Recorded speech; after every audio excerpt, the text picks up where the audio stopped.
The throne room of Drakthairon stretched toward the heavens, its obsidian pillars carved from the hearts of dead volcanoes.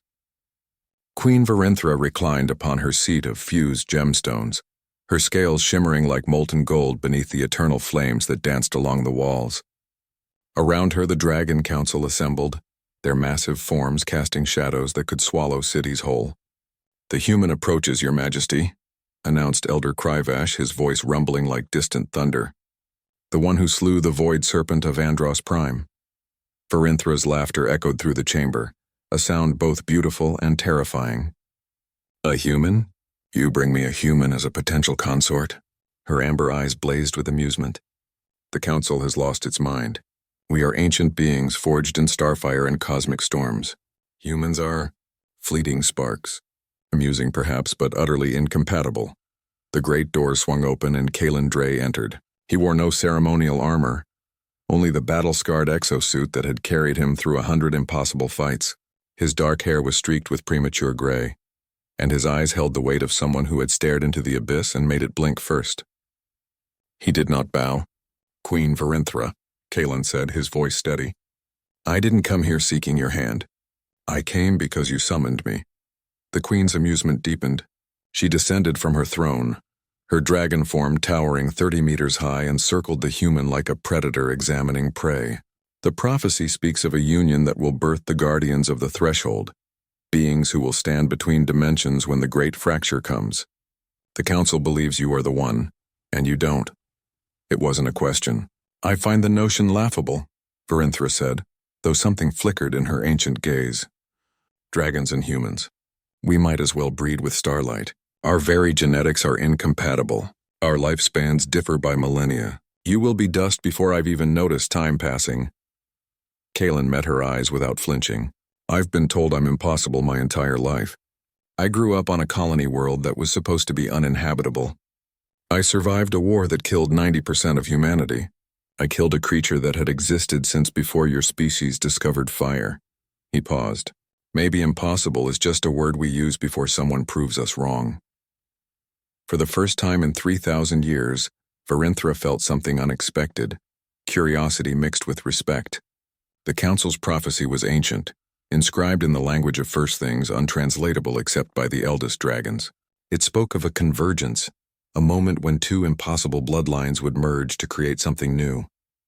The dragons had always assumed it meant 2 dragon subspecies, never a human. Against her better judgment, against every instinct that screamed this was folly, Varinthra agreed to the ritual bonding.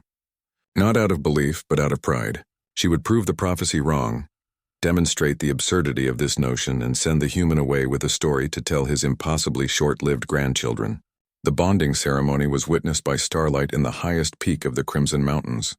Ancient words were spoken, blood was shared, and something fundamental shifted in the fabric of reality. Varinthra laughed throughout the ceremony. Kalen remained silent, dignified. 3 months later, the laughter stopped.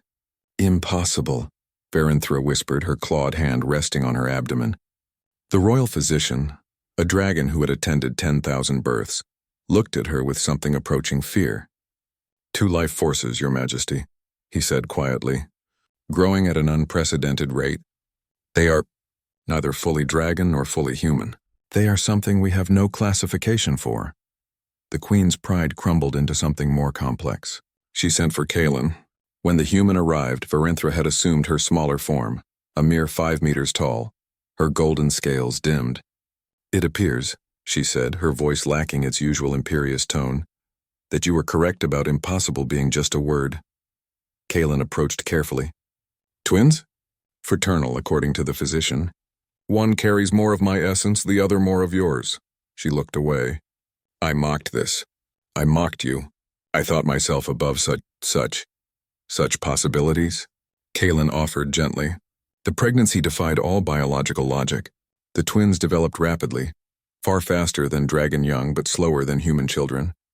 Varinthra experienced emotions she had long forgotten: fear, wonder, vulnerability. Kalen remained by her side, reading her books from Earth, telling her stories of human resilience and adaptation.